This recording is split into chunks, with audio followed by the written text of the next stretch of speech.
Hello, Mrs. Witkowski's class. And pretty soon you're going to come visit me at the library. But before we did that, I wanted to give you a little bit of information before you came to visit.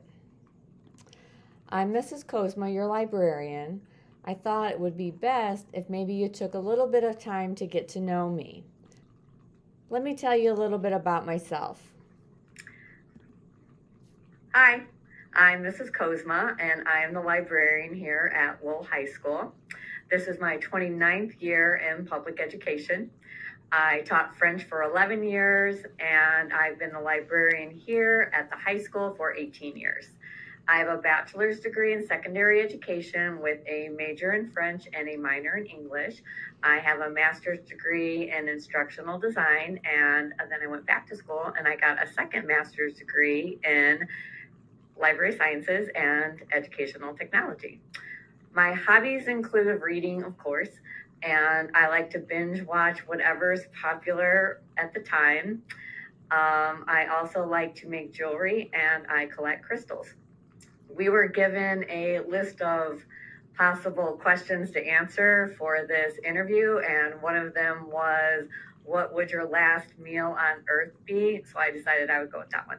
So for me, my last meal would be Taco Bell, bubblegum ice cream, but it has to be from Baskin Robbins, nowhere else. I would also need to have some raw chocolate chip cookie dough, banana birthday cake with buttercream frosting, no whipped cream frosting, has to be buttercream frosting. And I'd wash it all down with a cold Mountain Dew. Oh, and most importantly, my favorite color is yellow, and I love my dog. Okay, so that was a little bit about me, and I'm going to get to meet all of you guys really soon. So we're going to start with a tour. So let's tour the library and learn how to search for great books. First, we're going to talk about the different spaces in the library. This is the circulation desk. This is where I'm usually sitting. So me, Mrs. Kozma, I'll be at the circulation desk if you need help finding a library book, if you have a question, or even if you need help checking out your library book. This is our nonfiction section, and it's the biggest part of the library. What's nonfiction? Nonfiction is writing that is based on facts, real events, and real people. It's true. It's real. All of our nonfiction shelves are clearly marked. You don't have to worry about knowing the Dewey Decimal System. That's my job. I'll help you, and your teachers will help you. Each shelf is clearly marked about what topics are contained on that shelf. So you can take a look yourself, or you can ask for help either way. And here are some examples of some nonfiction books. Maybe you want to take a look at the Guinness World Record book, or maybe you're into tigers, or maybe you like tractors. These are just a few examples of the thousands of nonfiction books that we have here in the library. The next space is our fiction space. Fiction is stories about people and events that are not real. Fiction is located in the last 3 set of shelves in the library. Here are some examples of fiction books. We also have a special section just for your class. We have storybooks. So if you prefer that, we have books such as Dr. Seuss, Berenstain Bears, Garfield, and so many more fun titles. And here are some examples of storybooks. So let's find a book. There's 2 ways you can do this. One, you can walk around all the sections that I just showed you and just kind of browse for a library book. But if you want to be more specific, another thing that you can do is use our catalog. Here is the address. If your teacher would like to pause this video and have you look up a book on your laptop, you could do so now. If not, let me just go ahead and show you how you would do that. Maybe you'll do that at a later date. So here is an address that takes you right to the library's catalog.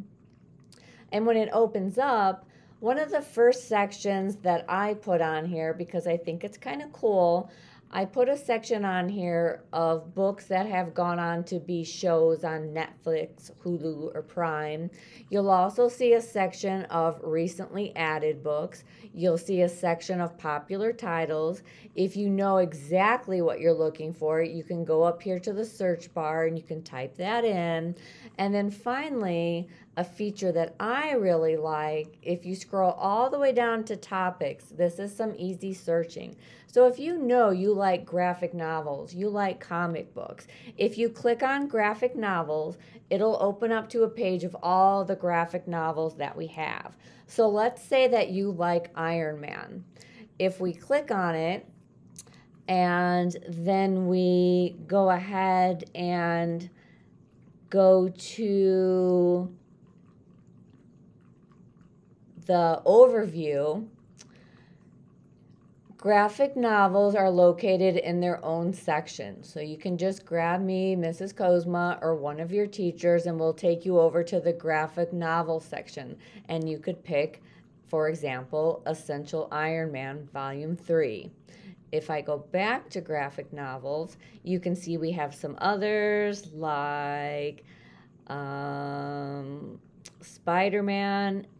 It's in graphic novel 741.5, Bendis, and we're always here to help you find these books. So if I go ahead and go back to the home screen and then I go back to topics, let's say maybe comic books aren't your thing, but you really like mysteries. So then you could click on mysteries.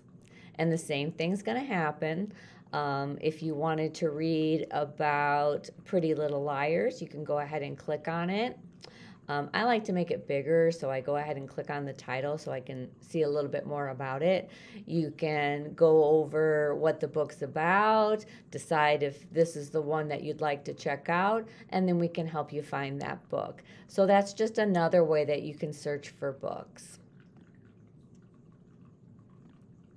Okay, so once you find your book, well, where are you going to sit and read? We have many sections in the library where you can sit and read. So it's pretty much up to your teacher.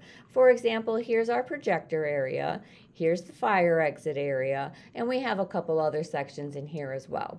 So your teacher might decide for you to sit in the projector area or the fiction area. Just follow your teacher's lead and go ahead, and everyone will probably sit in the same section to start reading your books. Okay, now we're ready to check out a book.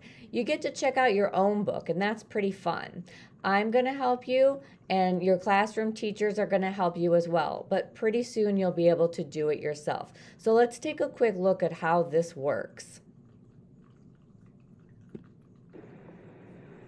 Okay, this is the self-checkout station, and you are welcome to use either station, the one on the right or the one on the left. I'm going to go ahead and go over to the one on the left. So when you get here, you're going to see a screen, and it's going to ask you for your barcode or your name. You have a choice. If you have your ID, keep it on barcode. If you don't have your ID, drop this menu down to last name, and you can go ahead and do it that way. I'm going to use my ID, so I'm going to go ahead and keep it on barcode and show you what you're going to do. So if you have it on barcode, you're going to take your ID and you're just going to put it underneath the scanner so that it picks up your barcode. Now you can see that my account came up. The next thing I'm going to do is I'm going to take my book, and you're going to use the low barcode to scan it. Don't turn it over and use the store barcode. That doesn't do us any good. You're going to want to use the barcode on the front. So I'm going to go ahead and I'm going to put that underneath the laser. And now you can see that my book was The Candy House, and I now have The Candy House checked out to me. Now the most important part is to, when you are finished, to go over to the left and hit reset. You're going to want to hit reset so that it clears your name so that somebody can't come up behind you and check out a book underneath your name. And that's all there is to using the self-checkout station. There's also a lot of unique artwork throughout the library. So as you're wandering around looking for a book, you might want to check out some of the artwork that's in the library. Okay, that concludes our presentation. Happy reading, and I will see you guys very soon.